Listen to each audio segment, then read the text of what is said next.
एरवी तरी माझिया भक्ता आणि संसाराची चिंता, काय समर्थाची कांता कोरान मागे. कुंडलिक वरदा हरी विठ्ठल श्री ज्ञानदेव तुकाराम पंढरीनाथ भगवान की.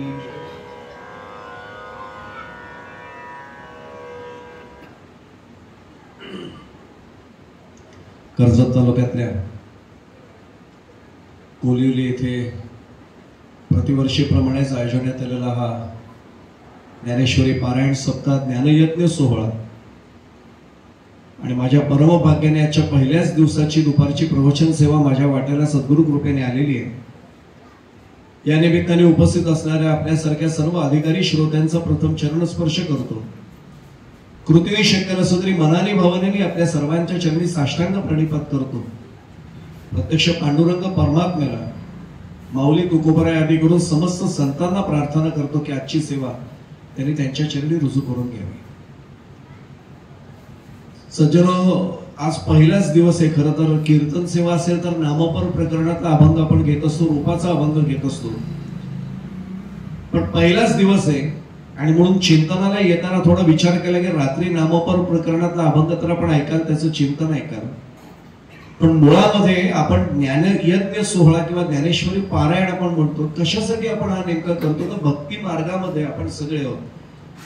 आपण जी भक्ती करतोय, भक्ती मार्गावरची वाटचाल आपण करतोय, ती भक्ती म्हणजे तरी नेमकी काय याचं चिंतन पहिल्याच दिवशी घडावं, हा त्याचा अगदी प्रांजळ हेतू सुरुवातीलाच पर्याय देताना मुद्दामून सांगतो. आता भक्तीच्या संदर्भात बोलायचं असेल तर ज्ञानेश्वरीचा 12वा अध्याय काढण्याशिवाय गत्यंतर नाही, कारण सगुण भक्ती युगावर आधारित आहे. आणि या 12व्या अध्यायामधली 85व्या क्रमांकाची जी ओवी आहे ती समोर चिंतनासाठी समोर ठेवले. ज्ञानेश्वर माऊली या ओवीच्या माध्यमातून आम्हाला सांगतात, एरवी तरी माझी या भक्ता आणि संसाराची चिंता, काय समर्थाची कांता कोरांन मागे. सुरुवातीच्या ओवीच्या अर्ध्या भागामध्ये सिद्धांत मांडलाय आणि अर्ध्या भागामध्ये दृष्टांत मांडलाय. सिद्धांत काय, भगवान गोपाल कृष्ण अर्जुनाला सांगतात, शब्द माऊलींचे, पण मुळात आपल्यालाही कल्पना आहे दोघांचाही जन्म वद्य अष्टमीचाच आहे. माऊलींनी अवतार घेतला हा भगवान गोपाल कृष्णांचाच पुढचा अवतार आपण म्हणतो, आपली श्रद्धा आहे. कारण भगवद्गीता संस्कृत मध्ये सांगितली, समजायला सर्वांना सोपी नव्हती ना, मग संस्कृत नाही समजत तर चला प्राकृतामध्ये मराठी भाषेमध्ये ज्ञानेश्वरीच्या माध्यमातून हा उपदेश करूया. फक्त पुढे जाण्यापूर्वी सांगू, ज्ञानेश्वरी म्हणजे भगवद्गीतेचं साधं भाषांतर नाहीये. 18वा अध्याय काढून पहा, माऊलींनी स्वतः म्हटले गीतेविण रंगू दावी, म्हणजे भगवद्गीतेचा भाग त्यातनं जरी बाजूला ठेवला तरी ज्ञानेश्वरी स्वतंत्र ज्ञान ग्रंथ आहे. त्यामुळे गीतेविण रंगू दावी हे माऊलींचे स्वतःचे शब्द आहेत. आता लक्षात असं येईल की या ज्ञानेश्वरीमध्ये शब्द माऊलींचे, पण मनोगत आहे भगवान गोपाल कृष्णांचं. आणि कोणाला सांगितले, अर्जुनाला सांगितले. फक्त महाराज मी नेहमी सांगतो, त्या अर्जुनाला सांगितले असं जर वाटलं ना तर ती ज्ञानेश्वरी आणि भगवद्गीता माझ्या काही कामाची नाही. अहो, त्या अर्जुनाला सांगायची काही आवश्यकताच शिल्लक कुठे राहिली होती. जे न सांगे वसुदेव पितयासी, जे न सांगे, अहो देवकी मातेला पण सांगितलं नाही वसुदेव पितया, बलिराम म्हणजे बलराम बलिभद्र वयस्कर बंधू आपले वडील बंधू त्यांनाही सांगितलं नाही. पण हे गुह्यज्ञान कोणाला दिलं, अर्जुनाला दिलं. सख्य भक्ती होती, सखा होता, नात्याने तर मेवणाही होता, पण सखा होता. आणि सख्य भक्तीमुळे हा सगळा उपदेश ज्यांनी केला, अहो प्रत्यक्ष दिव्य ददामी चक्षु असं म्हटलं त्यांनी, तो दिव्य दृष्टीतली साकार रूप दाखवलं. त्या अर्जुनाला 18 अध्याय सांगण्याची आवश्यकताच नव्हती, त्याला निमित्त केलं. आणि जीवनाच्या कुरुक्षेत्रात गोंधळलेल्या माझ्यासारख्या आजच्या अर्जुनाला नेमका उपदेश करण्यासाठी माऊलींनी ही पुन्हा एकदा भगवद्गीता आमच्यासाठी मराठीत आणली, प्राकृतात आणली. त्यामुळे मनोगत आहे भगवान गोपाल कृष्णांचं. आणि भगवान गोपाल कृष्ण या ओवीचा अर्थ समजून घेऊ एकदा शब्दार्थाने, मग थेट त्याच्या तपशिलात जाण्याचा प्रयत्न सद्गुरू कृपेने करूया. माऊली म्हणतात की म्हणजे भगवान गोपाल कृष्ण काय म्हणतात की अरे माझा जर भक्त असेल तर त्याला संसाराची चिंता उरणार आहे कुठे. आणि मग दृष्टांत दिलाय, काय समर्थाची कांता कोरांना मागे. कधी पाहिलंय श्रीमंत घरातली स्त्री ती माऊली कटोरा घेऊन हातात कोणाच्या दारात गेले, जरा काही देता का थोडस, तिला जाण्याचीच गरज नाही. तसं माऊली सांगतायत की गोपालकृष्ण भगवंत अर्जुनाला सांगतायत, धनंजयाला पार्थाला सांगतायत की बाबा माझा जो भक्त असेल ना त्याला संसाराची चिंता सोडत नाही. मला त्याच्यावर भाष्य करायचंय. ही भक्ती आहे खरी. भक्त कोणाला म्हणायचं इथपासून सगळी चिंतन आपण करूया जेवढा वेळ मिळेल. फार प्रदीर्घ चिंतनाचा खरा विषय, पण जेवढा सोडवता येईल विषय वेळेच्या मर्यादेनुसार. मी नेहमी सांगत असतो 2 मर्यादा असतात महाराज, एक वेळेची मर्यादा आणि बुद्धीची मर्यादा. वेळेची मर्यादा तुम्ही कृपावंतावर 5 मिनिटं वाढवा म्हणाल महाराज. बुद्धीची मर्यादा कशी वाढेल? ती या जन्मात सद्गुरूंनी दिली तेवढीच बुद्धी राहणार आहे, ती नाही वाढणार आहे. या दोन्ही मर्यादा लक्षात घेऊन जेवढा न्याय देता येईल ओवीला तेवढा देऊया. आता प्रश्न असा निर्माण होतो, काय समर्थाची कांदा कोरांना मागे, त्याचा आपल्याला दृष्टांत कळला. सिद्धांत काय लक्षात घ्यायचा आहे आज आपल्याला ओवीच्या माध्यमातून, की भक्त जर भगवंताचा असेल तर त्याला या संसाराची चिंता उरत नाही. आता चिंतन पहिलं करावं लागतं. संसार ज्याला आपण मानतो त्याला अध्यात्मामध्ये परमार्थात संसार म्हटलंच जात नाही. आपण कोणाचं लग्न झालं की म्हणतो राजा राणीचा संसार सुखाने होऊ दे बरं का. तो संसार नाहीये, तो प्रपंच आहे. आता त्याला प्रपंच का म्हणायचं सांगू का? पंचविषय, शब्द, स्पर्श, रूप, रस आणि गंध, या पंचविषयांचं प्रकर्षानं सेवन जिथे होतं तो प्रपंच आहे. आणि आम्ही सगळ्या विषयांमध्ये लिप्त होतो. आम्ही म्हणजे मी आपल्याला म्हणतच नाही. प्रवचन झाल्यावर काहीतरी म्हणतात महाराज छान झालं प्रवचन, महाराज अडकला शब्दात. हे छातीचं एकदम शंकाचं बटन झप्याचं तुटायला येतं, छातीच फुटते. शब्दाने महाराज फुलतो तर बाकीच्यांचं काय बोलायचं? कळलं पाहिजे आपल्याला की जर प्रवचन लोकांना आवडलं याचा अर्थ सद्गुरूंची आणि भगवंताची कृपा झाली म्हणून ते आवडले. आता करा भाग. साळुंकी बोले मंजुळा ध्वनी, बोलविता धनी वेगळाची, आपल्या सर्वांना माहिती आहे. मी एवढ्यासाठी सांगते की संसार म्हणजे ते नाहीये. संसरंती यस्मिन भूतानि, या जगात येणं जाणं हे जे सतत सुरू आहे ना तो संसार आहे. पुनरपि जननम पुनरपि मरणम पुनरपि जननी जठरे शयनम इह संसारे खलु दुस्तारे कृपया पारे पाहे मुरारे भज गोविंदम भज गोविंदम भज गोविंदम मूढमते. आचार्यांनी म्हणजे ज्यांना ज्ञानेश्वर मौलीने भाष्यकाराने वाट पुसून ज्ञानेश्वरीत म्हटले ते हे भाष्यकार, त्यांनी आम्हाला म्हणून ठेवले की अरे या जगात पुन्हा पुन्हा येणं जाणं जे चाललंय ना तो संसार आहे. या संसाराची चिंता करायलाच पाहिजे. तुकोबा तर कान धरून आम्हाला विचारतात अरे किती वेळा जन्मा यावे नित्य व्हावे फजित. आम्ही फजिती करून घ्यायलाच हौशी होत ते सोडून देऊ. मग आता लक्षात येईल की या संसाराची चिंता करायला हवी की नाही करायला हवी. प्रपंचाची चिंता करूच नका बरं का. मला त्याच्यावर भाष्य नाही करायचंय, पण एक स्पष्ट सांगतो, आपण खूप अधिकारी श्रोते आहात. प्रपंच हा प्रारब्धाने आपोआप होत असतो. परमार्थ करायला पुरुषार्थ गाजवावाच लागतो. मी वारीला जाईन नुसतं म्हणून नाही चालत हो, पावलं निघावे लागतात. बाबा महाराज सातारकरांचं एक वाक्य मी लहान असताना ऐकलं होतं. बाबा महाराज असं म्हणायचे अरे आळंदीला पंढरपूरला जाईन असं नुसतं म्हणून होतं, एक पाऊल टाक मागचं पाऊल आपोआप नंतर उचललं जाईल. एक पाऊल तर टाक, एक पाऊल तर टाक. घरातच बसून राहिले कॉटवर पलंगावर आणि म्हणतोय जायचं नाही एक दिवशी, जायचं नाही एक दिवशी. ते म्हणले कधी वारी नाही होणार. एक पाऊल तर टाक म्हणले पहिलं. आणि एक सांगू, एक पाऊल टाकलं की मागचं आपोआप उचललं जातं. म्हणजे परमार्थामध्ये पुढाकार घ्यावाच लागतो ना, एकदा तरी काहीतरी करावं लागतं. आता लक्षात येईल मग त्या प्रपंचाची चिंता नाही करायची. चिंता करायची ती संसाराची. म्हणजे येणं जाणं चुकवायचंय. हे कोणाचं चुकणार आहे तर भक्ताचं चुकणार आहे. एरवी तरी माझी या भक्त.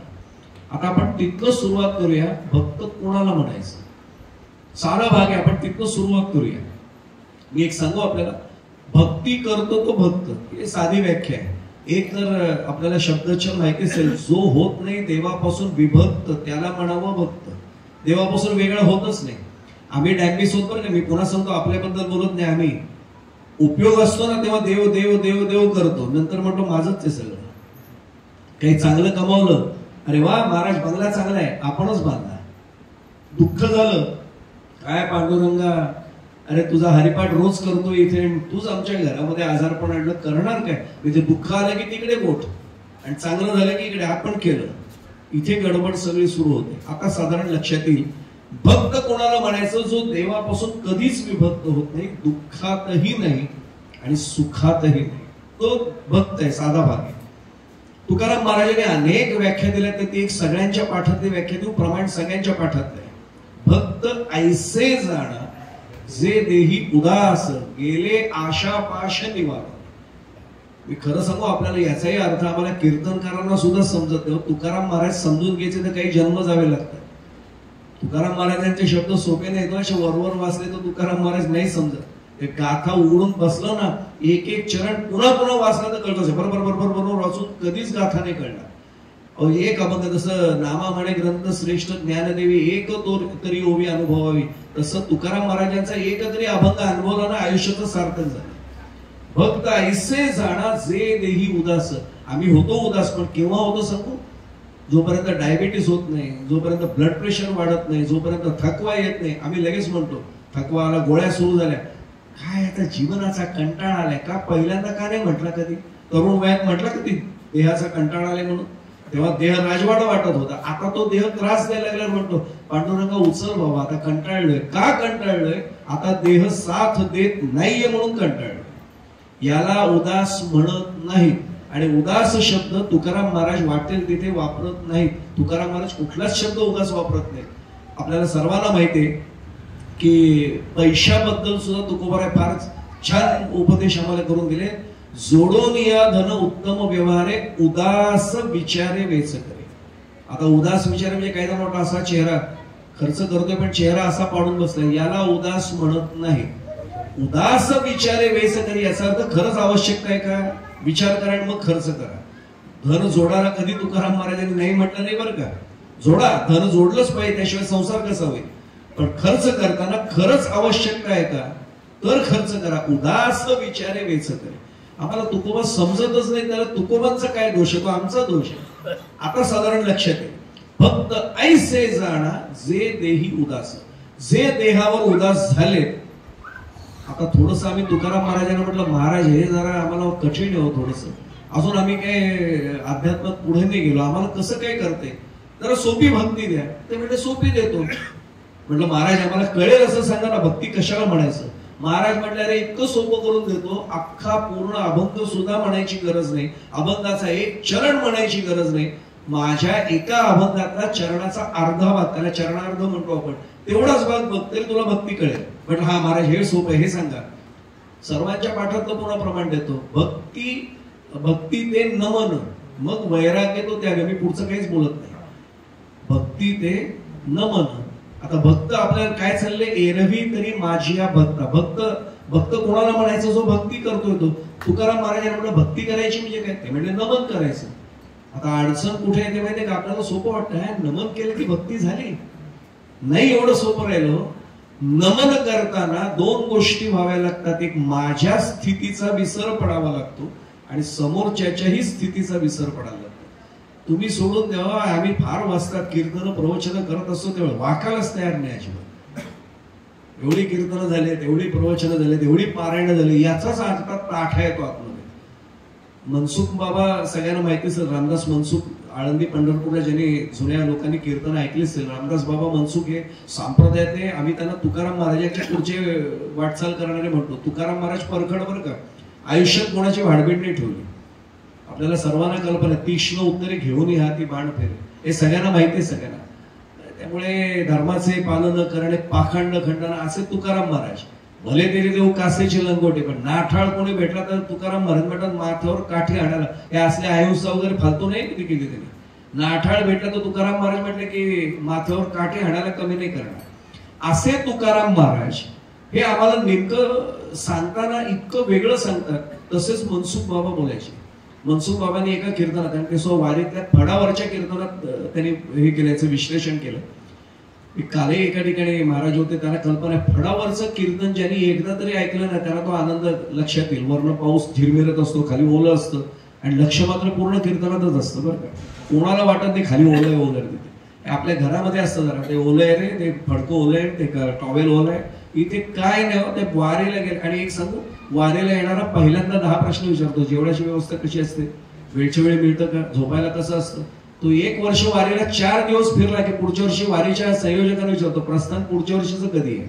एकदा यावं लागतं. काय म्हटलं आपल्याला, मोठके निमिष भरे. आपल्याला सर्वांना माऊलींचे शब्द माहिती. एकदा येणे सोसे मन झाले हवं बरी, परत माघारी येत नाही. एकदा गेला की अडकला तिथे. म्हणून तो पंढरीचे भूत आल्या गेल्या जळपी म्हटले तुकाराम महाराजांनी. एकदा गेला ना पंढरपूरला, महाराज म्हणतात सावध राहून जा, एकदा गेला की सुटणार नाही, तिथेच पुन्हा अडकलात तुम्ही. एवढ्यासाठी सांगतोय की फार आडवा आहे तो. मनसुख बाबा म्हणतात लाटणं कधी पाहिलंय का बघा म्हटले. सगळे म्हणायचे हो, आणि ते विचारताना काय करायचे, भगिनी वर्गाला माता वर्गाला विचारायचेच नाही, पुरुषांना विचारायचे लाटणं माहितीये का.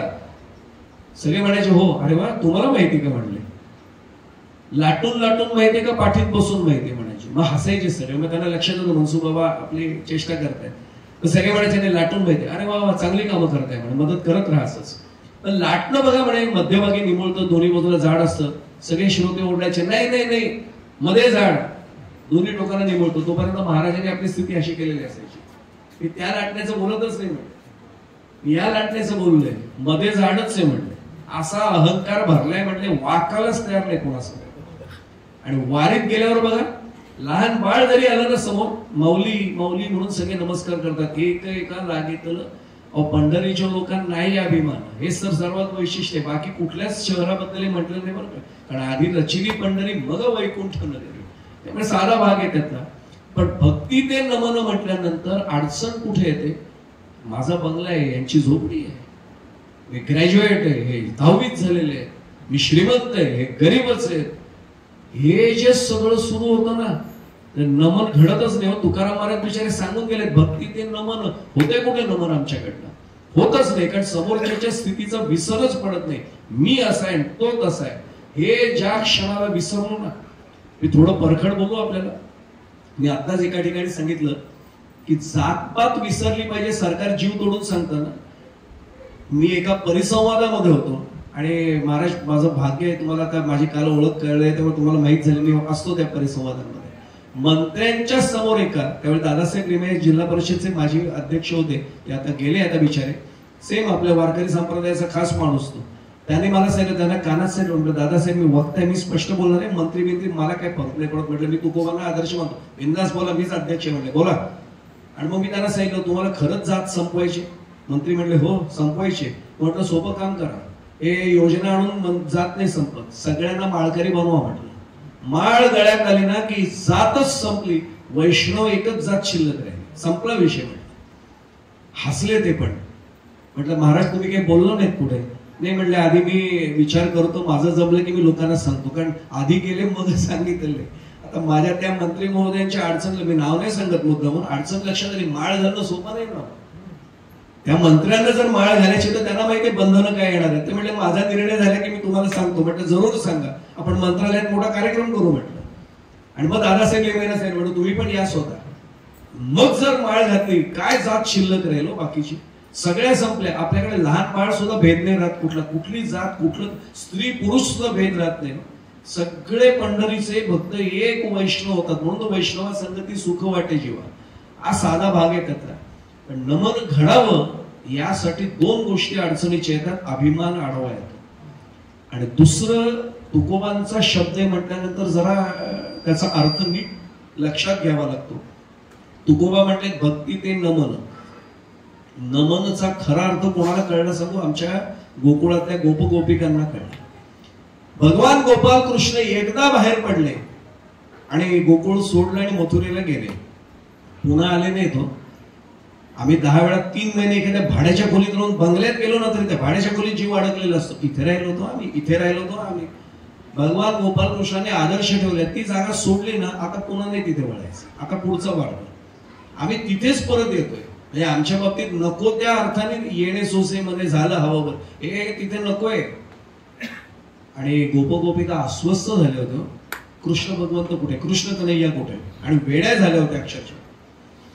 तुम्हाला काय वाटलं फक्त गोपिकांना अस्वस्थता आली होती, भगवान गोपाल कृष्णांना अस्वस्थता नव्हती आली का? कृष्ण भगवंतही अस्वस्थ झाले. त्यांनाही गोपगोपिकांचं प्रेम लक्षात आलं, आठवण आली. त्यांनी उद्धवजींना सांगितलं, उद्धवा तुला ज्ञानयोगाचा अधिकार झाला, जा त्यांना जाऊन सांग मी सर्व चराचर सृष्टीत भरलेलं आहे, कशाला दुःख मानताय, सगळीकडे भगवंत बघायला शिका. जातो म्हटले. रथ दिला भगवंतांनी. रथाच्या धुळीच्या लोटांवरनं काम करणाऱ्या गोपगोपिकांनी ओळखलं की रथ भगवंताचा आहे. अहो आम्हाला समोर गेल्यावर मूर्तीने ओळखतायत, धुळीचे लोट असताना हा रथ भगवंताचा आहे. ओळखलं, कामधंदे टाकले आणि सगळ्या धावत गेल्या वेशीवर. तयारी करा म्हटले. सगळे पाद्यपूजेची तयारी, औक्षणाची तयारी, आरतीची तयारी सगळं केलं. धूळ खाली बसली आणि लक्षात आलं रथ भगवंताच आहे, पण आतमध्ये भगवंत आहेत उद्धवजी. आता जरा थोडंसं वाईट म्हटलं, भगवंत नाहीच आहेत काय एवढं करून, पण तरी यथोचित सन्मान केला, पाद्यपूजा केली, औक्षण केलं. आणि औक्षण केल्यानंतर उद्धवजींना विचारलं, उद्धवजी देव कुठे आहेत, भगवंत कुठे आहेत, कृष्ण कन्हैया कुठे आहे आमचा, तेच सांगायला आलोय म्हणे. हा मग सांगा ना म्हणे, एवढा वेळ का घालवता, विचारायला का लावताय. ते म्हणजे वेड्यात का तुम्ही, कुठे नाही असं विचारा म्हटले. ते हिरण्यकश्यपू सारखं काय विचारता, देव कुठे म्हणून, देव कुठे नाही विचारा. विठ्ठल जेळी स्थळी वरला देता ठाम नाही, कुठे नाही विचारा म्हणले. ते सांगू नका म्हणले, देव कुठे सांगा. ते म्हणले अहो धुळीचे लोट पाहिलेत ना, त्या धुळीच्या प्रत्येक कणात देवच आहे. तो रथ आला त्याच्यात देव आहे, त्याचे घोडे आहेत त्याच्यात देव आहे, त्याचा लगाम आहे त्याच्यात देव आहे, जडातही देव, चैतन्यातही देव, माझ्यातही तोच आहे, तुमच्यातही तोच आहे. त्याने सांगितलं हे जे काही सगळं सांगितलं ना ज्ञान, हे कर्जतला, कोलिवलीला, नेरळला कुठे जाऊन सांगा, गोकुळातून हे नाही सांगायचं. आम्हाला तुमच्या सारखे दिसणारे देव सगुण स्वरूपात ते आम्हाला पाहिजे, देव द्या.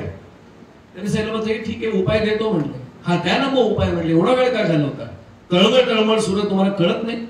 त्याने सांगितलं एकच काम करा, डोळे मिटा. डोळे मिटतो म्हटले, बस मनामध्ये त्याचं रूप आठवा, तो तुमच्या समोर उभा राहील. आता गोपिका रडायला लागले हो. उद्धवजी म्हटले तुम्हाला मी उपाय दिला, मन एकाग्र करा, मनात त्याचं रूप आणा, तो तुमच्या समोर उभा राहील. उद्धवजी चेष्टा करताय का म्हणले आमची, तो एकटा गेलाच नाही ना, आमचं मन सुद्धा घेऊन गेलंय. म्हणून त्याला अनेक नाव आहेत, त्या चित्त चोर नाव आहे बघा, त्याच्या चित्त चोर त्याला नाव आहे बघा. एकटा नाही ना गेला, आमचं मन पण चोरून घेऊन गेलंय. आता कुठल्या मनात त्याचा आम्ही रूप डोळ्यासमोर आणू, आणि मग लक्षात येईल की मनच शिल्लक जर नसेल तर कुठल्या मनात आम्ही त्याला आणणार. आता लक्षात येईल तुकोबा काय म्हटले, भक्ती ते न मन, पण न मन म्हणजे मन रहित होणं म्हणजे भक्ती.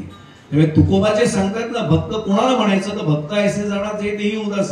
जे देही उदास म्हणजे शरीर थकल्यावर उदास होणारे नाही, देवासमोर उभा राहिलं तर तळमळ लागली पाहिजे. गेले आशा पाश निवारून, मला फक्त भगवंता तू हवायस, देवा मला तूच हवाय, देवा मला तू हवाच आहे. हा हट्ट ज्या दिवशी येईल ना, त्या दिवशी पांडुरंग परमात्म्याला यावंच लागेल. त्यामुळे भक्ती ते नमन असा नुसता अर्थ नाही, भक्ती ते न मन इथपासून अर्थ आहे. थोडासा तपशिलात जाण्याचा प्रयत्न सद्गुरु कृपेने करूया. व्याकरण दृष्ट्या विचार केला तर भक्तीचे 4 आपल्याला विश्लेषण करता येतं, 4 अर्थ काढता येतात. एक भजनम भक्ती, भजन करणं ही भक्ती एक प्रकारची. 30 म्हणजे भक्ती नाही बरं का, भजन करणं ही एक भक्ती आहे. आता काही जण कोण म्हणतील आम्हाला भजन पाठ नाही, आम्हाला भजन करता येत नाही, आम्हाला काय आवाज दिला नाही, आम्हाला टाळ वाजवता येत नाही, आम्हाला पखवाज वाजव. अरे नको वाजव, महाराज जर भजन करते तो ऐकायला तर बस. आणि एक सांगू आपल्याला, भजन म्हणजे फक्त संगीतमय भजन असं नाही हो. पांडुरंग हरी, वासुदेव हरी, रामकृष्ण हरी, विठ्ठल विठ्ठल, हे सुद्धा भजनच आहे. कीर्तनाचे अनेक प्रकार आहेत, नाम संकीर्तन, लीला संकीर्तन, त्याच्यात सगळं भजन हेच आहे. पण भजन कर म्हटल्यानंतर एक साधी भक्ती झाली, त्यातल्या त्यात ती जमू शकेल अशी भक्ती आहे. म्हणजे खरंच इथे जर त्याची कृपा असेल ना, तर भजन भक्ती त्यातल्या त्यात नक्की शक्य आहे. दुसरी भक्ती जरा थोडी अवघड आहे, थोडी. आता आपण अर्थ बघत चाललो म्हणून सांगतो, त्याच्यापेक्षा पुढचा अर्थ आहे, त्याला म्हणतात भंजनम भक्ती. हे जरा थोडं अवघड प्रकार आहे. आता भजन भक्ती करणं सोपं आहे, ठीक आहे, देवळात येतोय मी, हात जोडतोय, त्याचं भजन म्हणतोय, त्याचं गुणगान करतोय, त्याचं नामसंकीर्तन करतोय, एक वेळ सोपं आहे, एक वेळ. ते सुद्धा सांगू आपल्याला, प्रत्येकाच्या प्रारब्धात देवाचं नाव घेणं लिहिलेलं नाही. अहो देव नाही याच्यावर भांडणारे लोक आहेत. अजून काय सांगू, किंबहुना देव नाही हे सांगण्यासाठी भाषणं महाराष्ट्रभर करणारे आतापर्यंत होते. मी त्यांचं नाव नाही घेत. तिकीट लावून महाराज भाषण करायचे देव नाही सांगायला. अरे तू कुणाच्या चाले हे शरीर कोणाची आहे, सत्य कोण बोलवी ते हरिविना आम्ही म्हणतोय, आणि हा सांगतोय मी बोलतोय देव नाही म्हणून. आणि ते बोलण्यासाठी सुद्धा त्याचीच प्रेरणा आहे ना, नाही तर बोलता तरी आलं असतं का. पण ज्याच्या प्रेरणेने बोलतोय त्याला सांगतोय देव नाहीच आहे. म्हणजे ज्या फांदीवर बसायचं ती फांदी तोडल्यासारखा प्रकार आहे महाराज. पण ठीक आहे, मी एका महाराजांना खूप लहान होतो आणि मला शंका विचारायची फार सवय होती. हे साधारण 5वी 6वीला असेल. मी त्यांना प्रश्न विचारला, म्हटलं महाराज हे देव नाही म्हणणारे लोक असं का असतात? ते म्हटलं अरे तुला कळत नाही का? म्हटलं नाही कळलं. ते म्हटलं अरे देव फार हुशार आहे. म्हटलं म्हणजे देव हुशारच आहे ह्याचा काय संबंध? अरे देव हुशार आहे म्हणले. म्हटलं काही समजत नाही म्हटलं महाराज. ते म्हटलं अरे देवाला या निसर्गाचं चक्र चालवायचंय की नाही? हो म्हटलं. मला म्हटलं पुनरपी जननम पुनरपी मरणम पुनरपी जननी जठरे शयनम घडायला पाहिजे ना? घडायला पाहिजे म्हटलं. तुकाराम महाराज म्हटले की नाही म्हणे किती वेळा जन्मा यावे नित्य घडायला पाहिजे की नाही? म्हटलं घडायला पाहिजे. ते म्हटले सगळेच जर भक्त झाले तर सगळे वैकुंठाला प्राप्त होतील, मुक्त होतील. जन्म कोणाला द्यायचा देवाने पुढचा? म्हणून काही जणांना बरोबर वळवले की देवळा समोर न जातील पण हात नाही जोडणार. म्हटलं हे देवाचीच किमया आहे. म्हटलं ज्यावेळी त्याचं प्रारब्ध असेल ना त्याच वेळी त्याच्या मनात भक्ती उगम पावेल, नाही तर होत नाही. आणि मी एक सांगू आपल्याला, आपण उलटा प्रवास कधीच करायचा नाही. मी हात जोडून सांगतोय आपल्याला, आपण संप्रदायाची मंडळी योग्य मार्गाने चाललोय. काही जण आधी ज्ञान प्राप्त करण्याचा प्रयत्न करतात आणि मग म्हणतात ज्ञानात भक्ती करू. आपण रोज काकड्यात म्हणतोय भक्तीची पोटी बोध काकडा ज्योती. भक्ती नावाच्या आईला जेव्हा ज्ञान नावाचं अपत्य होतं तेव्हा त्यात अहंकार राहत नाही. मी काय म्हटलं आपल्या सहज लक्षात येईल, भक्ती जागी झाली की ज्ञान येणारच आहे ना. सोपा उपाय सांगतो. आपल्याला सुई दोरा असतो बघा, त्या सुईच्या नेड्यातनं दोरा तो धागा विणायचा आहे, म्हणजे ओवायचा असा समोर टाकायचा आहे. तो जात नाही बघा आधी एकदम. माऊली काय करते आपल्या इथली, पटकन ओला हात घेते आणि असं त्या टोक लावते, लगेच जातो की नाही बघा. नाही तर तो आडलेलाच आहे, कारण त्याला अहंकार आहे. आता मी कुठल्या दोऱ्याबद्दल आणि कुठल्या सुईबद्दल म्हणतोय कळलं आपल्याला सर्वांना. भवसागर आहे हा पार करून जायचा आहे. भक्ती प्रेमाचा ओलावा ज्ञानाला लावला नाही ना तर ताठरपणा येणारच आहे. आणि तिळमात्र जरी होय अभिमान मेरू तो समान भारदेव. आपल्याला सर्वांना प्रमाण माहिती आहे. आणि अभिमान गेल्यावर तुका म्हणे अभिमान गेला, काय होईल त्याचं रूपांतर देवातच झालं. अभिमान अहंकार गेला, तुका म्हणे देवची झालं. काय राहिलं माझं? भक्ती प्रेमाचा ओलावा दिला की मग आपला भवसागर पार होईल हे निश्चित आहे. नुसतं ज्ञान नको. नुसतं ज्ञान आलं की मग नवल अहंकाराचे गोटी विशेषण न लगे अज्ञानाचे पाठी, सज्ञानाचे झोंबे कंठी नाना संकटी नाचावी. म्हणून तर आमचे नाथ महाराज काय मागतात? भक्ती प्रेमाविण ज्ञान नको देवा, अभिमान नित्य नवा दया माझी. नको म्हणले. आणि एक वेळ ज्ञान नाही मिळालं तरी चालेल. नको ब्रह्मज्ञान आत्मस्थिती भाव, तू देव मी भक्त ऐसे करी. भक्तीबद्दल आपली सगळी चर्चा सुरू आहे. काही नको, फक्त मी भक्त राहणं हे माझ्यासाठी महत्वाचं आहे. त्यातला साधा भाग आहे. त्यामुळे दुसरी आहे भंजनम भक्ती. थोडी अवघड. मी का म्हटलं सांगू का? मी मंदिरात येतोय ना तरी मी कोण हे विसरत नाही. आणि खरा मी कधी समजतच नाही. खोटा मीच आपण घेऊन आत जातो. कीर्तनकार आहे का देवा? देव म्हणतो 10 जन्म बाकी द्यायचे. देवासमोर वरून पांडुरंगासमोर वरून सांगतो देवा कीर्तनकार आलोय. अरे देवाला काय सांगतो तू कीर्तनकार आलोय? त्याच्या कृपेने उभायच गादीवर. मी काय म्हणतो आपल्याला लक्षात आलं असेल. पण त्या उपाध्या सर्व आमच्या डोळ्यासमोर जोपर्यंत आहेत ओळखायचं पुढचे अनेक जन्म शिल्लक आहेत. यावंच लागणार आहे कोणापण.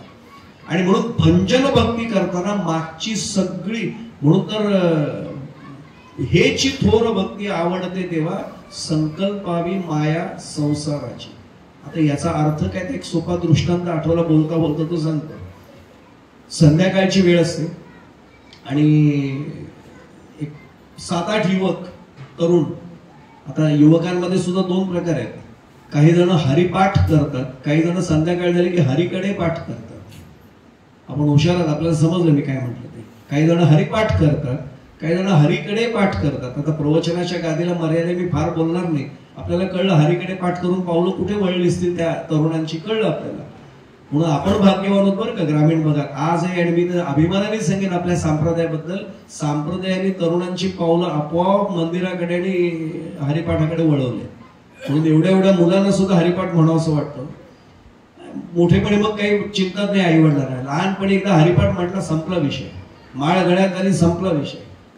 पण या तरुणांना हरिकडे पाठ करायची सवय लागली होती. अगदी सोप्या भाषेत सांगू, प्रवचनाची मर्यादा लक्षात घेऊन गादीची. सरकार मान्य झाले संध्याकाळी, हे आपल्याला कळलं. चालता पण येईन तर सरकार मान्य झाले म्हणजे कळलं आपल्याला. मी गादीची मर्यादा सांभाळून बोलणार आहे. आणि नेमकं काय असतं अशा वेळी असं म्हणतात की मेंदू नको इतका बुद्धिमान होतो, तल्लच चालायला लागतो. नदी होती समोर, तिथे नाव होती, सगळे तोल चालता पण येत नाही, पण एकमेकांना सांभाळून सांभाळून त्या नावेत बसले. नावेत बाकी कोणीच नव्हतं. एकाने थोडा वेळ विचारलं आपण कुठे येऊन बसलोय, त्यातल्या त्यात जोरा शुद्धीवर होता. तो म्हटला रे आपली नाव आहे, म्हणतो होडीत बसलोय. खाली काय पडलेलं त्याला दिसलं. तो हे काय, तो म्हटला रे वल्ह म्हणतात याला, याने काय करायचं, काय नाही पाणी ढकलायचं म्हणजे नाव पुढे जाते. ढकलू याला म्हणतो, त्यानेच उचललं. एक सांगू आपल्याला, गुजरातीत एक म्हण आहे, जेनू काम तेनू थाय बीजा करे तो गोता काय. ज्याचं काम त्यांनीच करावं. काय म्हटलं लक्षात, जो नेहमीचा पखवाज वादक येतो नाही आले आणि आपण तात्पुरते बसलो की आपल्याला लक्षात येतं दाया बायाचा काय प्रॉब्लेम आहे, ती कणिक किती लागले नाही कळत काय वळ. तो नेहमीचा तो तयारीचा बसलाय, त्याला बरोबर माहिती त्याचं नेहमीचं काम आहे होते. काय म्हटलं आपल्या लक्षात आलं असेल, वीणा लावता येण्याची सवय असली तर वीणा लावेल, ना तर वीणाच लावता येत नाही, तार तोडून बसेल, नाही कळत काय एखाद्याला. म्हणून आपण पण सांगतो महाराज बरं झालं तर ते पखवाज लावून द्या.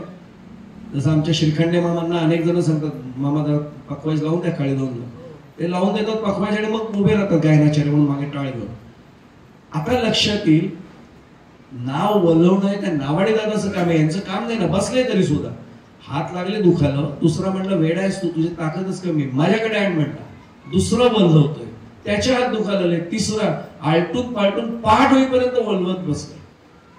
आता सकाळचा वारा आल्यानंतर जे सरकार मान्य झाले होते ते जनमान्य झाले, म्हणजे आपल्याला कळलं पुन्हा जमिनीवर आले. अरे आपण कुठे बसलो हे. दुसऱ्याने असं बघितलं म्हणतो अरे होडीत बसलो, होडीत नाव आहे, नाव नौका आहे म्हटलं. अरे म्हणजे आपण हे काय करत होतो, तो म्हणलं काय नाही पाणी ढकलत होतो मागे. अरे म्हणजे बरेच पुढे आलो म्हणले आपण, आपल्या बॅगा राहिल्या म्हणतो, कुठे बॅग कुठे आपली, ते म्हणजे किनाऱ्यावरच राहिले. वाट लागली म्हणजे आपलं सगळं सामान त्याच्यात राहिलं. अरे मूर्ख कोणीतरी बोलायचं होतं, कोण बोलण्याच्या स्थितीत नव्हतं तर बोलणार आहे कोण. तेवढ्यात एक नावाडी दादा जो असतो ना त्याचा मालक, कोण एक मूर्खानो पहिले खाली उतरा. तो म्हणजे नावाडी दादा आम्ही पुढच्या गावाला आलोय, आमच्या बॅगा मागे राहिल्यात, मूर्खांनो पहिले खाली उतरा म्हटले. ते सगळे खाली उतरले आणि मागे एकाच लक्ष झालं, तो बॅगा आणल्या दादांनी. तो म्हणतो मूर्खांनो तुम्ही गेलाच नव्हतात कुठे, अहो ते रात्रभर होडी वलवले म्हणले आम्ही. तो म्हणजे मागे बघा, होडीला एक मोठं झाड दोर बांधला होता, तो झाडाला बांधला होता. किती पण नाव वलवा पुढे जाणार नाही. मी त्या नावेचं नाही बोलत आहे. किती पण नाव वलवा, जोपर्यंत ही जी संसाराला मायेला जोडलेले ना मागे काहीच उपयोग ना. माळ घालून 21 वर्ष हो, वारी करून 21 वर्ष हो, हरिपाठ म्हणून 21 वर्ष, पण जोपर्यंत संकल्पावी माया संसाराची होत नाही, मागचं भंजन होत नाही, नाही पुढे जाता येत. त्यामुळे भक्ती जशी भजनम भक्ती आहे तशी दुसरी आवश्यक आहे भंजनम भक्ती. तिसरी भागो भक्ती ही, मी त्याचा अंश आहे. ममैव अंशो जीवलोके जीवभूत सनातन, भगवद्गीता. भागो भक्ती ही याचा अर्थ मी त्याचा अंश आहे. हे वाटलं पाहिजे, नुसतं बोलून नाही. मी समोर गेल्यानंतर मला खरंच वाटतं का की तैसा हृदयामध्ये रामू असता सर्व सुखाचा आराम वाटतो का मला. जर वाटत असेल तर ओळखायचं की तो आहे आतमध्ये. इथे माऊलींनी इतका छान शब्द वापरलाय, जैसे जीर्ण वस्त्र सांडीजे मग नूतन वस्त्र भेडीजे, तैसे देहांतरा ते स्वीकारीजे, चैतन्यनाथ आहे. तो चैतन्यनाथ आत बसलाय, तो आहे माझ्यात, याची जाणीव होणं म्हणजे मी भागो भक्ती ही करतोय, त्याचाच अंश माझ्यात आहे. हा त्याचा साधा भाग आहे. आणि चौथी जरा अजून अवघड भक्ती आहे. आज योगायोगाने बरोबर शनिवार आहे माझ्या वाट्याला. मी एक भाग्यवान आहे की भक्तीमधला दीपस्तंभ असलेल्या, भक्तीमधल्या दीपस्तंभाला विचारणारा अभंग सर्वांना माहिती आहे. मी प्रमाण म्हणून समोर ठेवतो. शरण शरण हनुमंता तुझं आलो रामदूता, काय भक्तीच्या त्या वाटा मज दावाव्या सुभटा. कुणाचा अभंग, जगद्गुरु विश्ववंद्य संत तुकाराम महाराजांचा. म्हणजे आमच्या भक्ती मार्गाचे कळस, तुका झाला असे कळस, असे भक्ती मार्गातले कळस. आणि विचारतात कोणाला, मारुतीरायांना विचारतात, शरण शरण हनुमंता तुझं आलो रामदूता, अरे काय भक्तीच्या त्या वाटा मज दावाव्या सोबटा. याचं कारण, सर्वात प्रभावी भक्ती जर कोणी केली असेल, रामायण काढून पहा, मारुतीरायांची भक्ती. म्हणून म्हटलं आज मी योगायोग एकादशी पण आज मला मिळाली आणि आज शनिवारही मला मिळाले. मी भाग्यवान आहे म्हणून आज महाराज आजची सेवा माझ्याकडे आली. आता या चौथा जो प्रकार आता सांगतोय आपण, त्याला म्हणतात भज सेवायाम स्त्रियांतीन, म्हणजे तो माझा स्वामी आहे आणि मी त्याचा दास आहे, ही भक्ती, याचा अर्थ भज सेवायाम स्त्रियांतीन. आता ऐकायला सोपी आहे, करायला अवघड आहे. मी थोडस सोपं करून सांगतो. मारुतीरायांना वगळलं तर रामायणात काय राहतं जरा करा विचार. प्रत्यक्ष सीतामाई अशोकवनात आहेत, हे पहिल्यांदा कोणी शोधलं? मारुतीरायांनी. अख्खा समुद्र उल्लंघून गेले, तिथे पोहोचले. रामनामाचा गजर त्या अशोकवनात कुणी केला? मारुतीरायांनी केला. श्रीराम जय राम जय जय राम. सीतामाईंना ती रामांची मुद्रिका म्हणजे अंगठी कुणी पहिल्यांदा दिली? मारुतीरायांनी दिली. ही अंगठी घे म्हटले. आणि रावणाला पहिला पराक्रम माझ्या प्रभूंचा म्हणजे रामांचा कसा आहे दाखवला कुणी? मारुतीरायांनी दाखवला. त्या दरबारामध्ये उभं राहा. आम्ही तर सांगू महाराज, आम्ही मंदिरात उभं राहून कीर्तन करणारे साधे कीर्तन करतो. शत्रूच्या म्हणजे रामांचे शत्रू होते रावण, पराक्रमी होता. नवग्रह त्यांनी स्वतःच्या आसनाखाली टाकले होते, त्याचं वर्णन आहे. देव भयभीत झाले होते काही वेळा, असा रावणांचा पराक्रम.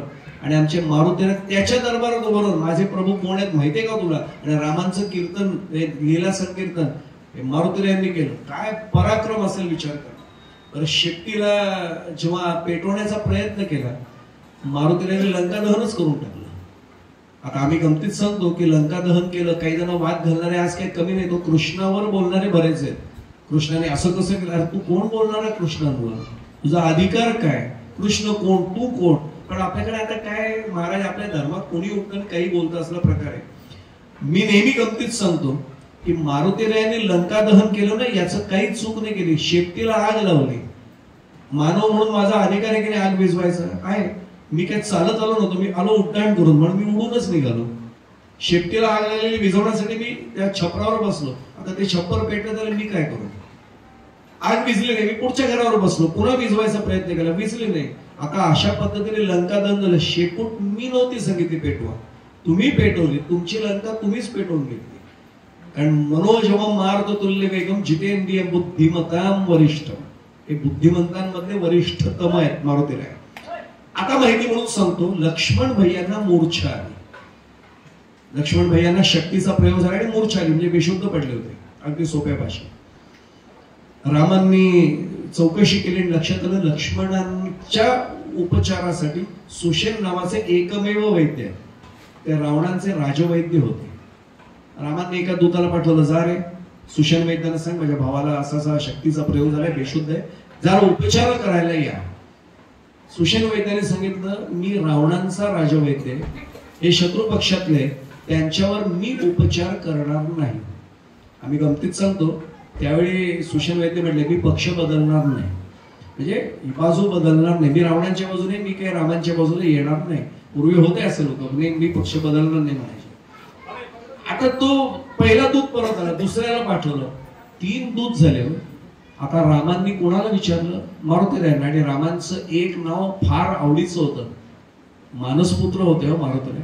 मारुते एवढंच म्हटल्यावर मारुतीराय हात जोडून पुढे, सांगायला पण नाही लागलो, नुसतंच म्हटलं स्वामी आज्ञा. तुकोबांचा अभंग आहे बरं का, म्हणजे सेवकासी आज्ञा स्वामीची प्रमाण, जरी हा जाये प्राण त्याचा, जोवरी जाये प्राण त्याचा, जोपर्यंत प्राण आहे ना तोपर्यंत स्वामींची सेवा मी करीन. हे तुकोबाराय म्हटले, याला दास्य भक्ती म्हणतात. आणि माऊलींची ओवी सांगू त्याच्यावरची, तरी तनु मनु जीवे चरणांसी लागावे आणि अगर्वता करावे दास्य सकळ. याचा सर्वात आदर्श म्हणजे आमचे मारुतीराय. याला म्हणायचे भज सेवायाम स्त्रियांती. सुषेण वैद्यांकडे गेले आणि सुषेण वैद्य वैतागले, तुमच्या रामांना कळत नाही का? 3 जणांना मी सांगितलं मी येणार नाही, मी रावणांचा राजवैद्य, मी नाही उपचार करू शकत रामांच्या भावावर. त्यांनी एवढंच सांगितलं, नका येऊ, फक्त माझ्या एका प्रश्नाचं उत्तर द्या. देतो म्हटलं. उत्तर द्यायला काही नाही म्हणे मला, मी येणार नाही. ते म्हणजे नका येऊ, उत्तर द्या. तुम्ही वैद्य आधी होतात का राजवैद्य आधी होतात? ते म्हणले, काय वेड्यासारखा प्रश्न आहे, आधी वैद्य होतो. मी वैद्य होतो म्हणून रावणांनी मला राजवैद्य म्हणून नेमलं. वैद्य होताना एक प्रतिज्ञा करावी लागते. हे खरं आहे बरं का.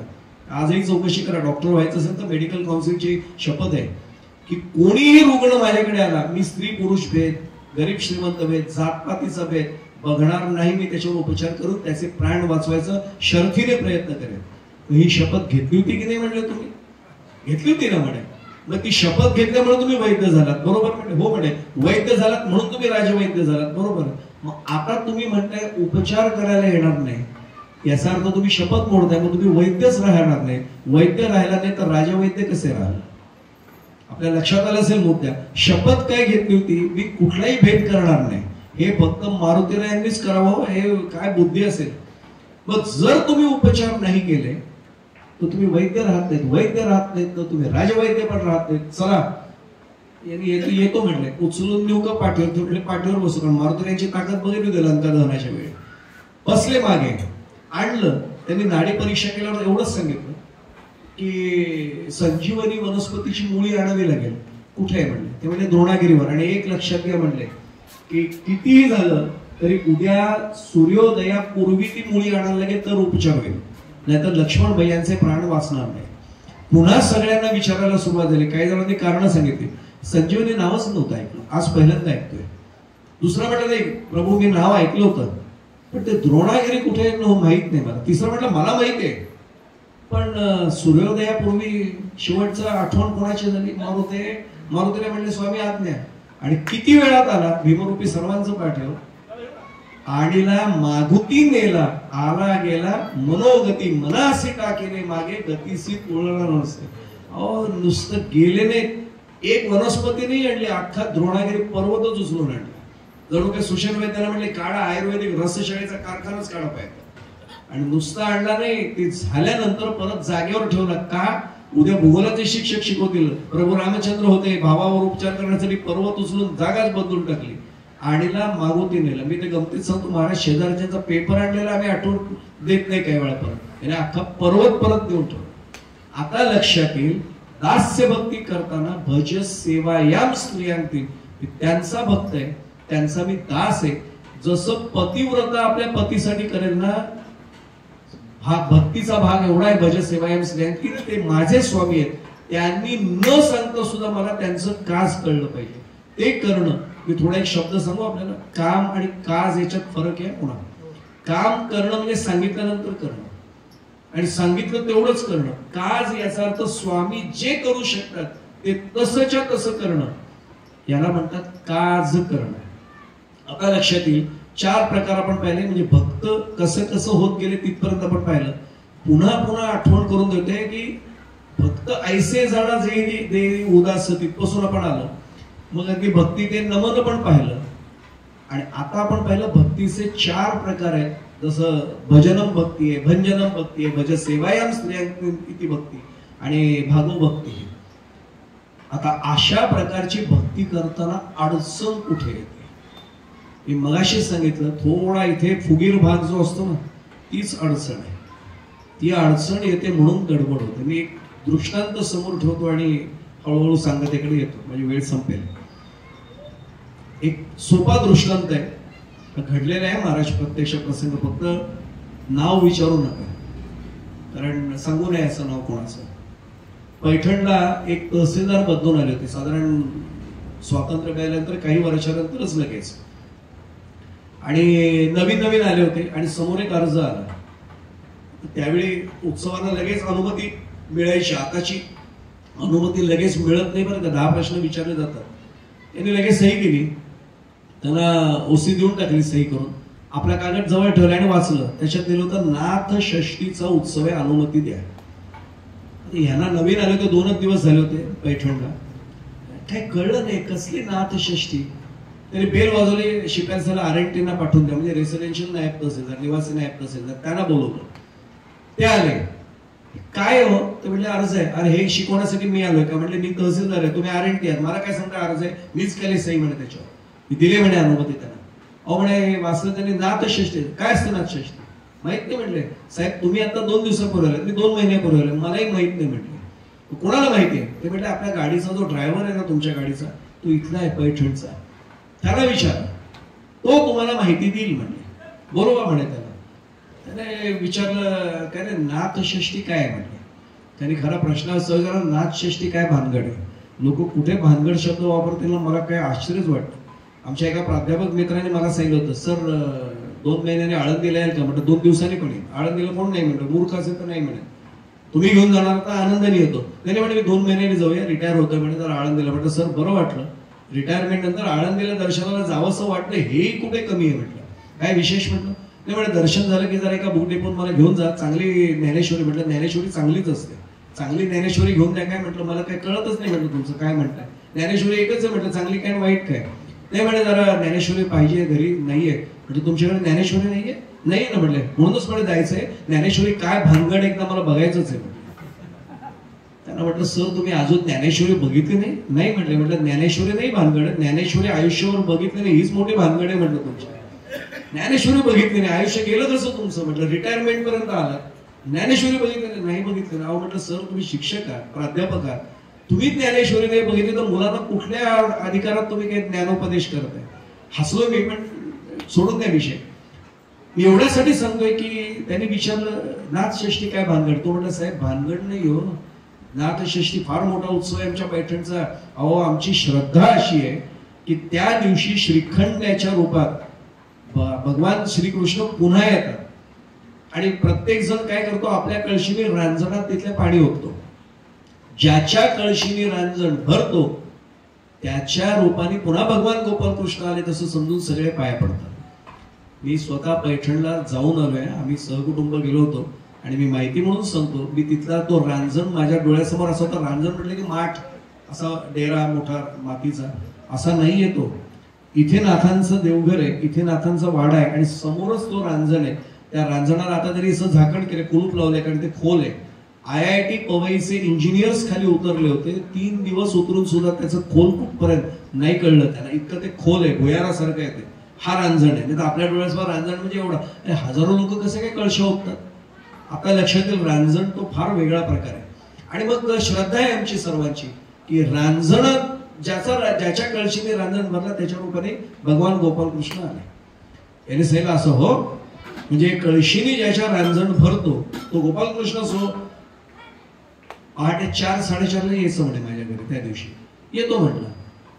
यांनी काय विचार केला याच्या मनात आलं, मी तहसीलदार म्हणजे तालुक्याचा पहिल्या क्रमांकाचा अधिकारी आहे, माझ्याशिवाय कृष्ण कोण असू शकतो? मीच कृष्ण म्हणतो. काय भक्त आहे बघा, जे भक्त ऐसे जाणा जे देही उदास. आणि आता सांगतोय आपण भक्तीचं भक्ती ते नमन, कुठलं नमन असं भरलंय सगळं. मीच कृष्ण म्हणलं, माझ्या स्वरूपाने कळशी भरते की नाही, रांजण भरतो की नाही बघा म्हटले. आणि ठरलं आदल्या दिवशी रात्री झोपताना, ते पूर्वी जुन्या लोकांना आठवत असेल, माझ्या घरी पण होत असं फॉर लोबाचं घड्याळ असायचं पूर्वी, त्यात गजर लावला जायचा, असा किल्ली असायची, त्याला कुर कुर फिरवून ते द्यायची आणि गजर फिरवून ठेवायचा. आणि तो वाजला एकदा की काटा असा कुर्र वाजला की ते दाबलं की गजर बंद. 4:30चा गजर लावलं साहेबांनी. बायकोने बघितलं आणि हळूच विचारली, जुन्या काळची गोष्ट आहे, स्वातंत्र्यानंतर काही वर्षानंतरच.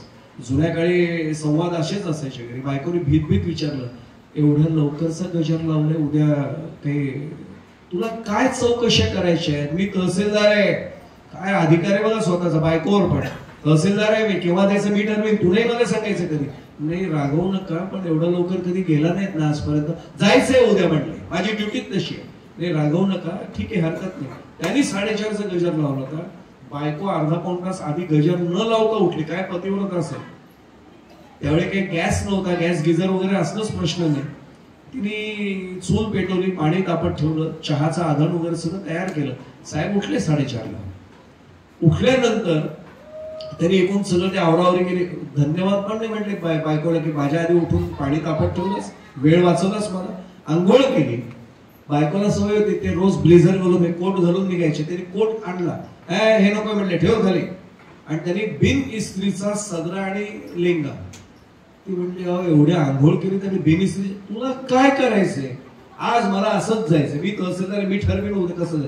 हरकत नाही, रागवू नका. सकाळी ते कपडे घाला. त्यांनी कपडे ते घातले आणि एकदम विचारला, असे केस बायकोने कंगवा आणून टाकला, कंगवा असा टाकला, कंगवा नको हाताने अशी केस फिरवून लावले.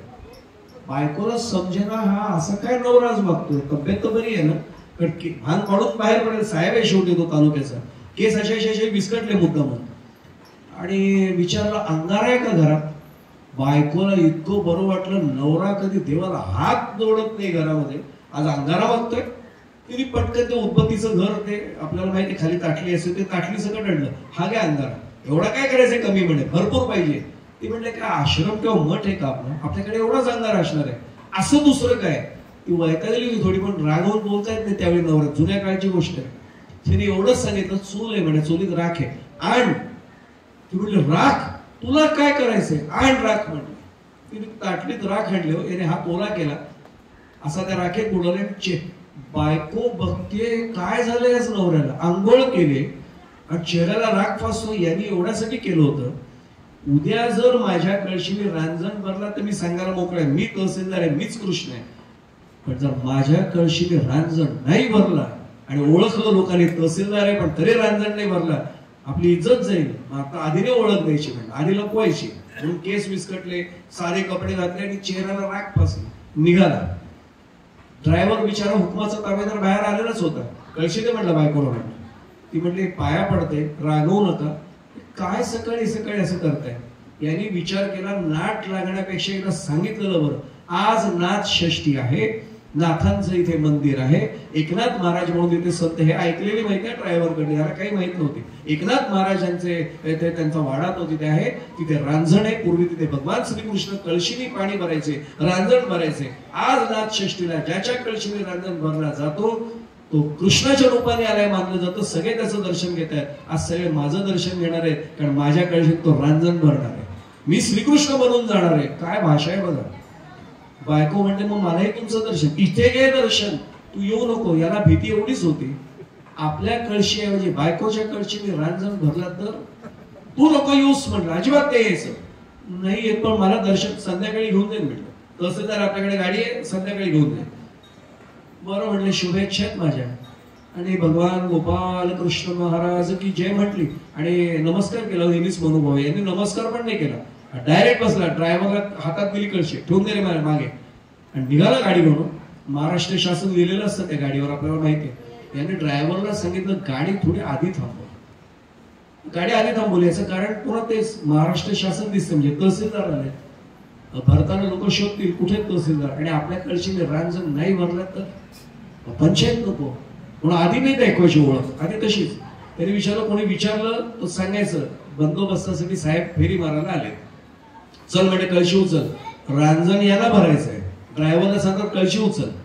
काय भक्ती होई, हे भक्त ऐसे जाणा जे देही उदास. राग फासणं म्हणजे उदास नाही हो. कळशी त्याला दिली आणि हे निघालेत. बरं, आता तिथे डांबरे रस्ते झालेत ना, मी स्वतः वाड्यात जाऊन आले म्हणून सांगतो. आता घाट बांधलाय, पायऱ्या वगैरे अशा केल्या. पूर्वी काही नाही, पायवाट होती महाराज. निघाले पायवाटाने. एक रांग जाणाऱ्यांची होती, एक रांग येणाऱ्यांची होती, कळशी भरून येणाऱ्यांची. हा निघाला होता. ड्रायव्हरने कळशी भरली आणि याच्या हातात दिली. एवढी जड असते म्हटलं. देवाची भक्ती सोपी नाही हो, कष्ट करावे लागतात, त्याशिवाय कसा देव भेटेल. टाकीचे घाव सोसल्याशिवाय. आणि आपल्याला माहिती, म्हणून तर लहानपणात एका देवा मुंगी साखरेचा रवा. आता लक्षात आलं असेल, याच्या देव भेटणं कठीण आहे म्हटलं. एवढी कळशी जड आहे. निघाला तो कळशी घेऊन आणि ओतली कळशी त्यांनी, आणि आवाज एवढा झाला. ड्रायव्हरला म्हटलं, बघ रे रांजण भरलं असेल, कृष्ण आहे म्हणे मी. तो म्हटला, साहेब रागवू नका, डोकवायची पण गरज नाही, मी खेडेगावातला माणूस आहे. असं विहिरीच पाणी काढून माझं लहानचं मोठेपण झालंय. हा आवाज आहे ना, याचा अर्थ पाणी खाली गेलं, निघून भरले नाही म्हणे रांजण. अरे बघ तरी. त्यांनी पुन्हा डोकवून पाहिलं, साहेब आपण बघा. अरे नाही भरलं म्हणले. चल चल चल दुसरी फेरी कर म्हणले, दुसऱ्या कळशीत भरूया.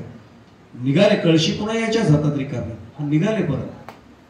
आता गडबड एवढीच झाली, ही जाणाऱ्याच्या रांगेत, हा आता येणाऱ्याच्या रांगेत. आपण वारीला कसं आपल्या किंवा दिंडीला बघा, आपल्या महिला माता भगिनी तुळशी वृंदावन घेतात, अशी पवित्र भावनेने कळशीवर बायको येताना दिसली. असा वैतागला. मी गाडीत आणलं नव्हतं, आपल्याकडे बैलगाडी नाही, त्यावेळी रिक्षा वगैरे नव्हतीच ना काही. आली कशी एवढी किलोमीटरला. पण मी निघालो तेव्हा आंघोळ नव्हती झाली. आंघोळ करून व्यवस्थित साडी नेसून डोक्यावर पदरून पुन्हा कळशी घेऊन निघाले.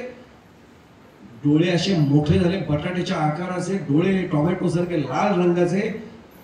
फोन केली फक्त, तू घरी भेट. सांगितलं होतं येऊ नको, तरी आलीस ना. घरी भेट, तुला शिकवतो. आली कशी, जादूटोणा केलास का, आली कशी इथे तू, घरी भेटतो. आता काही बोलत नाही. ड्रायव्हर असेल, चल जरा लवकर, धावतच गेला. कळशी भरून पुन्हा ड्रायव्हरने दिली. मागे वळल्या, चमत्कार असा, रांगच नाही मागे. तोंडाने गेले कुठे लोक. तोंडा थांबा साहेब. ते बाजूला लोक असतात फुलवाले वगैरे, त्यांना विचारलं. त्यांनी येऊन सांगितलं, साहेब रांजण भरला तिकडे.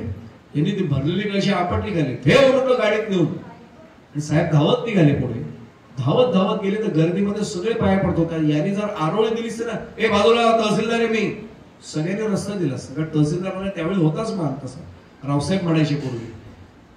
पण याला भीती एवढीच होती, आपल्या कळशीनी काय रांजण भरला नाही म्हणजे मी कृष्ण आज नाही, ओळख कशी द्यायची आता म्हणलं. असाच गर्दीतनं वाट वाट काढत गेला आणि दिसलं असं सगळे बायकोच्या पाया पडतायत. दुसऱ्यांदा झटका बसला, राग आला. हिला सांगितलं नव्हतं यायला तरी ती आली. आली तर आली, मी कळशी भरणार नाही, मी रांजण भरणार होतो, हिने रांजण भरला, ही कृष्ण बनली. पुन्हा मनात आलं, सगळेजण एवढे अक्षरशः हजारो लोक पाया पडत होते, एवढी श्रद्धा आहे म्हणजे कदाचित असेल भगवान कृष्णांची कृपा, करूया का नमस्कार. पुन्हा म्हटलं, एवढ्या घामान येता राग पोचली गेले, ओळखलं कोणी तर म्हटलं बायकोच्या पाया पडतोय असेल. मी एक सांगू आपल्याला कधीच हे वाटत नाही संप्रदायात मंडळी, मी अभिमानाने सांगतो, अहो फुगडी जरी घातली तरी आपण एकमेकांच्या पाया पडतो की नाही बघा. ज्यांनी हरिपाठाच्या वेळी किंवा वारीमध्ये फुगडी घालते बायको नवरा, त्यांना पण माहितीये आपण नवरा बायको म्हणून असे मान सन्मान, वैष्णव आहेत माळकरी म्हटल्यानंतर विषय संपला. हे आपल्या असे अभिमान नसतात कधी काही. याच्या डोक्यात होतं बायकोच्या पाया पडीन, पण इथे नाही पडणार, घरी जाऊन पडीन, घरी जाऊन दर्शन घेईन म्हटलं. ड्रायव्हरला म्हटलं चल लगेच, गाडी काढली. असा कंट्रोल होता, सांगितलं होतं घरी ये तू, मग तुला बघतो बरोबर. आणि तिसरा धक्का बसला, घरी आला तर दरवाजा उघडाच होता. याला समजेना बायको काय जादूगार आहे. बैलगाडी नाही, रिक्षा नाही, मी नेलं नाही, वाहन नाही, तिच्याकडे आली कशी. माझ्या आधी तिची आंघोळ नव्हती झाली तरी सजून दजून आली कशी होती. आणि मी आता बराबर जिंकली, लवकर चल म्हणून झालं तर ही घरात बसलेली आणि तिच्या मैत्रिणी बरोबर साहेब आले म्हणून बाहेर पडल्या. हो वैतागून आत गेला, की तांदूळ देणं होते. आला, कसं झालं दर्शन. हो शहाणपणा करून मला विचारते कसं झालं दर्शन. तुला सांगितलं होतं येऊ नको, तो आली कशासाठी. तिला काही कळेच नव्हत्या. मौलीने ते ताट ठेवलं, कुठे आले होते. हो म्हणजे वरती खोटं बोलायला पण शिकलेस. तुला सांगितलं होतं येऊ नको नाथांच्या वाड्यावर. मी पहिल्यांदाच येतो नाथांच्या वाड्याचं, सकाळी ऐकलं, मला कुठे माहिती नाथांचा वाडा, मी नव्हते आले म्हणे. थांबा जरा. तिने मैत्रिणींना पुन्हा बोलवलं, साहेबांना सांगा आम्ही काय करत होतो. मग त्या साहेबांनी सांगितलं की नाही साहेब तुम्ही गेला होता ना, मग वहिनी साहेबांनी आम्हाला हात मारले, आम्ही भाज्या निवडायला आणल्या होत्या, त्या तांदूळ निवडत होते, आम्ही तिथेच काम करत बसत होतो, तुम्ही आलात म्हणून आता निघालो. त्याने खूण केली जा म्हणून हा मटकन खाली बसला. लक्षात असं आलं बायको आलीच नव्हती. पण याचा जो अभिमान होता ना, मी म्हणजे देव, मी म्हणजे अमुक, हा मोडण्यासाठी कृष्ण भगवान आणि कृष्ण कन्हैया नटखटच आहे. चरित्र ते उच्चारावे केले देवे गोकुळ, उगाच नाही म्हणतो, नटखट एकेकाचा अभिमान असा उतरवतो ना. कंसाला नाही सोडलं तर या साहेबाला काय सोडेल. त्याने बरोबर लीला अशी केली, याच्या बायकोचंच रूप घेऊन तो आला. आता एक साधा प्रश्न डोळ्यासमोर आणा, सगळ्यांनी जे दर्शन घेतलं ते याच्या बायकोचं दर्शन होतं का कृष्ण भगवंताचं दर्शन होतं. कृष्ण भगवंताचं होतं. याच्या मनात अभिमान अहंकार, म्हणून त्याला दर्शन कृष्ण भगवंत समोर असून नाही मिळालं. घरी आल्यावर करीन नमस्कार, घरी आल्यावर बायकोच होती, कृष्ण कुठे आला होता घरी. आता लक्षात येईल सगळी की अशी जर स्थिती असेल तर भक्त ऐसे जाणा जे देही उदास, हा कुठे देहावर उदास होता. एक भक्ती ते नमन म्हटलं तरी नमन कुठे केलं त्यांनी, दोन. आणि हे जर घडलं नसेल तर मग एरवी तरी माझी अभक्ता आणि संसाराची चिंता, काय समर्थाची कांता कोरांना मागे, अनुभूती कशी. सांगता करतोय म्हणून एक रहस्य फक्त सांगतो. किती वर्ष आपण ही ओवी वाचतोय महाराज 12व्या अध्यायातली 85व्या क्रमांकाची ओवी आहे. किती वर्ष आपण वाचली असेल पारायणाच्या रूपाने. मला त्याची गोम सांगायची, त्यातले आपण त्याला ज्ञानबाची मेघ असं आपल्या ग्रामीण भागात म्हणतो, तर ती पाचर काय पाचर मारून ठेवले भगवंताने आणि माऊलींनी, ती कळली ना की बस आज पहिल्याच दिवशी आपली भक्ती सफल झाली समजायची. शब्द काय, एरवी तरी माझी या भक्ता आणि संसाराची चिंता. हे शब्द कोणाचे, भगवंताचे. भगवंत म्हणतो अर्जुनाला, अरे माझ्या भक्तांना संसाराची चिंता उरत नाही. माझे भक्त असं कोण म्हणतंय, भगवंत म्हणतोय. आतापर्यंत मीच लोकांना सांगतोय मी पांडुरंगाचा भक्त आहे, मी कृष्णाचा भक्त आहे. तो कुठे अजून म्हणतोय हा माझा भक्त आहे म्हणून. मी अजून पुन्हा सांगतो दुसऱ्यांदा, मी म्हणतोय मी देवाचा भक्त आहे, देव कुठे म्हणतोय अजून हा माझा भक्त आहे. मी काय म्हटलं लक्षात आलं आपल्याला, देवानी जेव्हा म्हणायला सुरुवात केली, म्हणजे मी आलो आणि पांडुरंगाने सांगितलं रुक्मिणी माझा भक्त आला बघ, ओळखायचं, आता माझी संसाराची चिंता मिटली. आतापर्यंत मीच माझ्या पत्नीला सांगतोय माझा पांडुरंग बघ, त्यांनी कुठे म्हटलंय रुक्मिणीला हा माझा भक्त बघ. मग त्याचा भक्त बनण्यासाठी आतापर्यंत सांगितलेलं चिंतन पहिल्याच दिवशी केलं ज्ञानयज्ञ सोहळ्याच्या सुरुवातीलाच, की या सोहळ्यामध्ये आपण खऱ्या अर्थाने भक्त व्हायला सुरुवात होईल. खऱ्या अर्थाने भक्त जर झालो तर तुमची माझी संसाराची चिंताच मिटून जाईल. अहो ती मिटावी म्हणून तर माळ गळ्यात घातले ना. आता मग तुकाराम महाराज मगाशी तिसऱ्यांदा सांगतो, किती वेळा जन्मा यावे नित्य. तुकाराम महाराजांच्या शब्दात सांगू, गाडग्याची फुटी सुटली आहे किंवा गाडग्याची सुटी फुटली आहे, हे घडावं असं वाटत असेल तर त्यांनी म्हणायला पाहिजे एरवी तरी माझी हा भक्त आहे. त्यांनी मला म्हणायला पाहिजे हा माझा भक्त आहे. त्याला आवडेल असं वर्तन माझ्याकडनं घडणं ही खरी भक्ती आहे. तिथपर्यंत जर आपण पोहोचलो तर खऱ्या अर्थाने ज्ञानयज्ञ सोहळा पूर्ण झाला. म्हणून आज सुरुवातीच्याच दिवशी आपल्याला हेच चिंतनामधनं आपल्या सर्वांचं प्रतिनिधी भगवंताच्या चरणी प्रार्थना करतो. भगवंता आणि तुकोबा यांनाही प्रार्थना करूया, माऊलींना प्रार्थना करूया की आम्ही साधे जीव आहोत, आमच्याकडनं कदाचित नाही शक्य होणार, पण तुमची कृपा झाल्यावर काय अवघड आहे. करतो अन्यथा करतो त्याची शक्ती आहे. त्यांनी जर ठरवलं तर बस तो आम्हाला त्याचा आवडता भक्त करून घेईल आणि मग आम्हाला संसाराची चिंता उरणार नाही. मग समर्थाची कांता जशी पोरांना मागत नाही तशी आमच्यावरही नामुष्कीची कुठली वेळ येणार नाही. एवढंच त्यांनी करून घ्यावं ही प्रार्थना आपल्या सर्वांचं प्रतिनिधी म्हणून त्यांच्या चरणी करतो. मी सर्व संयोजकांना कृतज्ञतापूर्वक नमस्कार एवढ्यासाठी करतो की आज पहिल्याच दिवसाची आणि मगाशी सांगितलं की भक्तीच्या वाटा दाखवणाऱ्या हनुमंतरायांचा शनिवार मला मिळाला आणि एकादशी म्हणजे आपल्या सर्वांसाठी पर्वणीचा दिवस. त्यामुळे या पहिल्याच दिवसाची सेवा माझ्या वाट्याला आली म्हणून या संयोजकांच्या चरणी नतमस्तक होतो. सर्व आपण देवतुल्य मायबाप श्रोते आपल्या सर्वांचा चरणस्पर्श करतो. कृतीने शक्य नसलं तरी मनाने भावनेने आपल्या सर्वांच्या चरणी साष्टांग प्रणिपात करतो. माझी नेहमीची एकच प्रार्थना आहे, कृपावंत व्हा आणि आशीर्वादाचे दुनियात माझ्या मस्तकावर कायम ठेवा ही प्रार्थना आपल्या सर्वांच्या चरणाशी करतो. झालेली सेवा पांडुरंग परमात्म्याच्या माऊली तुकोबाराय आदी करून समस्त संतांच्या चरणावर समर्पित करतो. इथेच वाणीला पूर्णविराम देतोय. कृष्णाय वासुदेवाय हरये परमात्मने प्रणतः क्लेशनाशाय गोविंदाय नमो नमः. विठ्ठल विठ्ठल विठ्ठल विठ्ठल विठ्ठल पुंडलिक वरदा हरि विठ्ठल श्री ज्ञानदेव तुकाराम पंढरीनाथ भगवान की जय. माऊली ज्ञानेश्वर महाराज की जय. जगद्गुरु तुकाराम महाराज की जय. सब संतन की जय. मंगल मूर्ती मोरया.